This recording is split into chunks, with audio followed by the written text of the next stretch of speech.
Now I gotta tell you, it is super weird to be in the passenger seat. It's so weird to be driving. I bet. I don't like it. I'm sorry. so anxious. I'm sorry. You're doing great. You're doing great. Hello, everyone, and welcome to Wednesday. It's Wednesday. Today is the day of my endoscopy, and we're on our way down to the endoscopy center right now. And Mal was driving. The reason Mal was driving is because we thought it would be good for her to get some practice in before she brought me home. I have to have a driver bring me home. I'm not allowed to drive home because I'm going to have anesthesia, which could be fun, maybe. But she's never driven this car.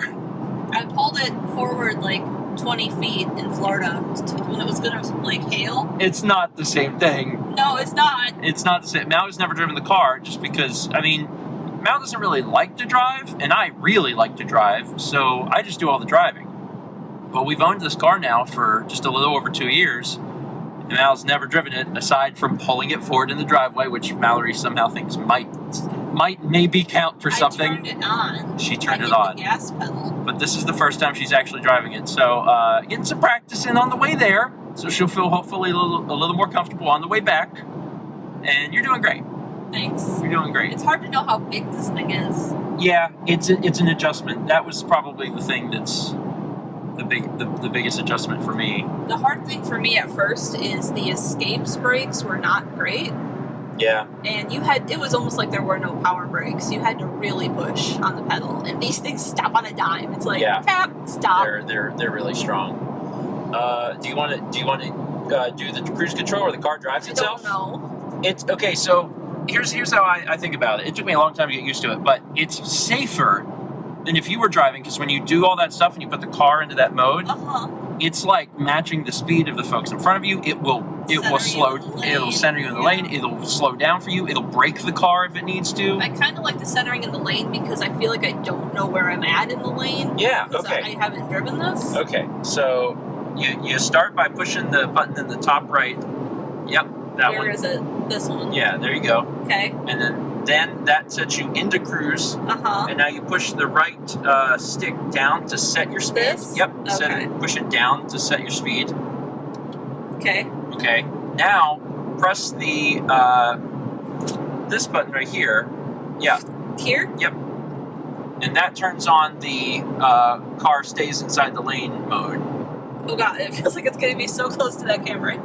Well, yeah, you still have to drive it because sometimes, sometimes it does get a little close to the other cars. I'm like, I don't know if I like this, but I can feel it trying to fight me a little bit. I see what you mean now. Yeah, so now all of my complaining about it, I gotta tell you, it's a feature that it's taken me 2 years to get used to the thing, but I actually really like it now. I do. It's actually a really cool feature. And like it, the car will drive itself, which is neat. This is so weird. It's weird, ain't it? How do Tesla drivers deal with this? I don't know. Anyway,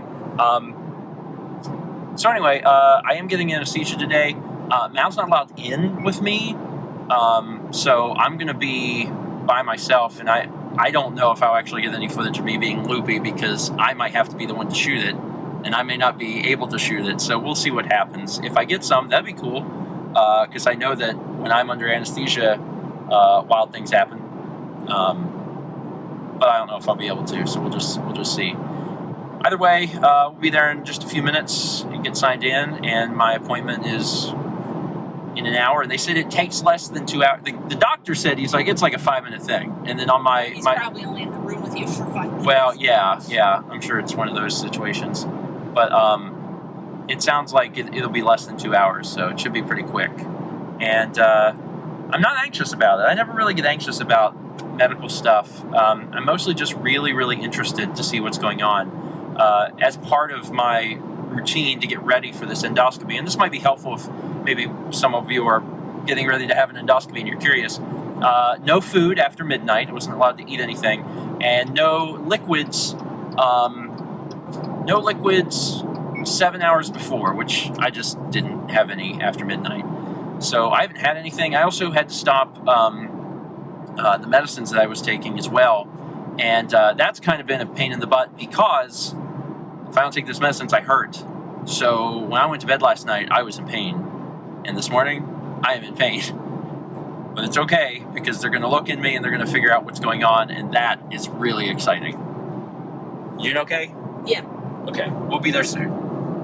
Oh boy. Okay, so first things first. I'm not loopy. I know folks. I'm sure were really excited for that. Like, oh, Stephen be loopy. I'm not loopy. I feel loopy, but it's not loopiness. It's brain fog. It's because I'm just coming out of that. So one of the things that they explained to me, also, and this is just something I've noticed about myself. Ever since I've had the TGA episodes, it's almost like I'm trying to pay attention harder. I learned every single nurse's name. I had 5 people, and I learned all their names. God, can I remember their names? Toya, Paula, Arlene, Courtney. Ooh, there was one more. I don't remember the other one. Shoot, 4 out of 5 ain't bad. I think that's a Meatloaf song. Also, God rest his soul. He passed recently. You sound a little loopy. I am. Well, I am a little loopy. But I'm not. You're not as far gone as you were after. Yeah. Full anesthesia. Yeah. Yeah. I had to double check I was recording. Yeah, I'm recording. Yeah, nice head. Thanks. I sat right there for a while. Did you? You just went over to. Yeah. Now I get to eat. Yeah. Because did you eat something? I had a Danish. You had a Danish. All right, so I'm not going to qualify this as loopiness. I'm going to call this primarily brain fog, although maybe it's going to come across as loopiness, in which case, enjoy. One of the things that sucks, I don't know if you'll be able to see it, I bit within my little anesthesia, I bit my lip. Fun fact, let me back up just a little bit. I stayed up almost all night. And I know some of you are being like, why, Stephen? Why would you do that? Well, here's the thing. I needed to work on both the bumper and the intro, and I talked about that yesterday. The reason I stayed up is because I was thinking ahead to today, and I was like, you know what? I have no idea how I'm going to feel. I have no idea what's going to go on. I have no idea if I'm going to be able to work. And it was more important to me to finish my work and to finish those things than to try and get home from this endoscopy and get it all done. So I finished all my stuff. It's done. Everything is ready for Coliseum. It's beautiful. I'm very proud of it. You should be. It's good. You watched the bumper today? Mm-hmm. The not the bumper. You saw the bumper last night. Yeah. The intro. The intro came out really good. I like I said, I was proud of it. Anyway, so I was tired. I was falling asleep in the waiting room, and then just in the few short minutes that I was back there waiting on them to get started on everything, I fell asleep again. So they came and woke me up and told me everything was going on. Endoscopy procedure is pretty straightforward. It's really not bad. So if someone's watching this in anticipation to learn what's going to be done, it's really, really not bad. You go back there and they prepare you for anesthesia. You get an IV. And they ask you all the questions that they would normally ask you. And then they wheeled me in. I actually remember pretty vividly. They wheeled me in, and I talked to the doctor. He gave me a fist bump, which is very much his style. Yeah, it is. Very much his style. And after I did that, they said they were gonna, take a look and find out what's going on. So here's the thing. I was really hoping, my sincerest hope, is that they would get in there, they'd do the endoscopy, which is, by the way, it's only 5 minutes long. That's seriously how long it is. It takes longer to get ready for the whole thing, do the anesthesia and all that, than the actual endoscopy. My sincerest hope doing the endoscopy was that when I woke up, they'd be like, you have this, this is what's wrong, that you have a stomach ulcer, you have that. And they said everything looked normal. So here's the deal. That can be one of two things. First thing, it could be that I had a stomach ulcer and I have been on medicine. Maybe it's healing. The reason why I don't buy that is that I've been in more pain lately. I feel strongly that having been on medicine for almost 2 full months now, that I would be in less pain, not more pain.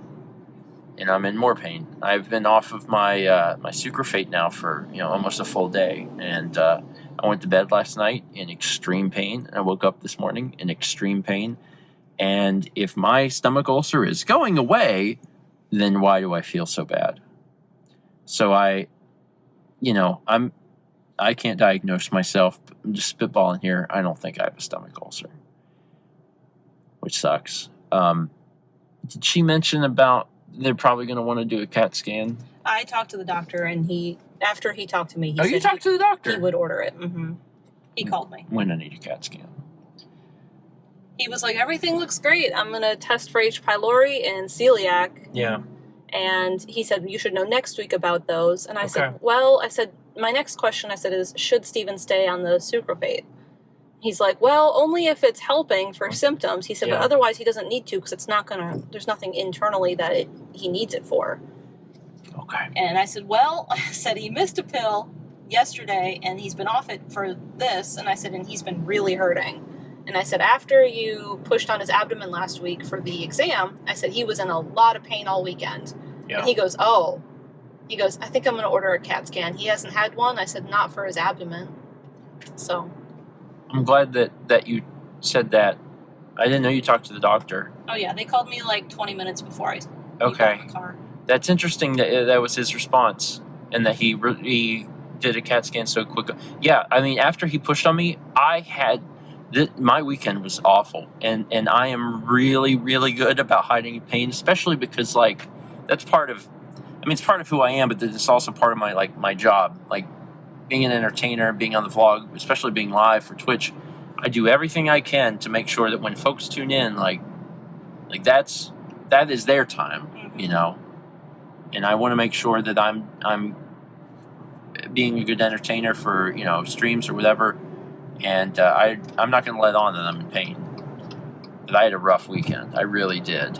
And if that was his response, I'm glad that he ordered the CAT scan, and I'm anxious to see what's going on. I got to tell you, I am a little sick of all the medical stuff happening at once. For one, because it's exhausting to go through all of this, because we just did all the stuff with the neurology stuff. But then also, it's a lot of medical bills, man. It really is.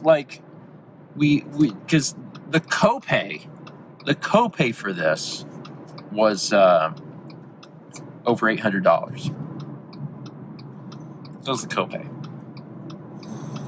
And all of the medical stuff for the neurology, the MRI and the EEG that we just did a month ago was more. And to an extent, everything's been put into perspective. Everything's been put into perspective since Mal's surgery. Paying out of pocket for that, I mean, for the rest of my life, I think to some extent I'll always be like, nothing will compare to how to that. But it still sucks. It's like all of this stuff happening at once. At least this is on insurance. Well, no, and I don't want to seem ungrateful. I'm glad that insurance is covering it, but it's still expensive, and it's a lot to pay in a short amount of time for health stuff. So it sucks. It really sucks. But I hope I can be on the mend. But yeah, they do a biopsy. And they said I'll get the results back within 7 to 10 days, and we'll know if it's H. pylori, if there's any other thing. The biopsy will help explain. But it sounds like to me that my issue is not that. Yeah. And a CAT scan is going to be the next step to find out what's going on. Okay. Anyway, also, no sore throat. Yeah, they sprayed your mouth with the spray. Oh, crap. Yeah. Oh. I'll pull out the tablets. Okay. I'll keep the vlog up to date. Because, again, folks may watch this in anticipation of their own endoscopy, so I hope to give a little input. I'll let you know if I get a sore throat. They said some people don't. They said some people don't. I didn't really have one after surgery, and they had a tube in my throat. I mean, I felt like I had a little bit of one. Yeah. But it was nothing like I expected. It was so easy. Okay. All right. Well, I'm hungry. Well, let's get you home and have some, like, cereal or something. Okay. Unless you want something else. You can make me an egg. Yeah, I can make you eggs. You can get me an egg. Yeah, where do you want one? Egg place. Egglands. Such as? Bojangles. Something. It's dinner time. Mallory scarfed hers down. Good God. How did you... Anyway, I'm happy to report that it is, obviously dinner time. It's many, many, many hours later, and nothing. Absolutely nothing. I don't have any pain in my throat. I don't have any discomfort. Otherwise, I just feel fine. It's like I didn't even have anything done today, which is good. It's really good, but it's just really strange because I thought I would feel something, and I don't. I'm all right. So, cool. I guess that's it. Tomorrow starts a very, very, very fun but busy weekend. The annual charity event, Runaway Guys Coliseum. It starts technically on Saturday, but we'll have folks arriving tomorrow, and it's gonna be fun. It's gonna be fun, and I'm looking forward to seeing everyone, people I haven't seen in literal years, and just trying to have a good time. And I'm really, really looking forward to it. Thanks for watching. Let's meet back tomorrow, shall we?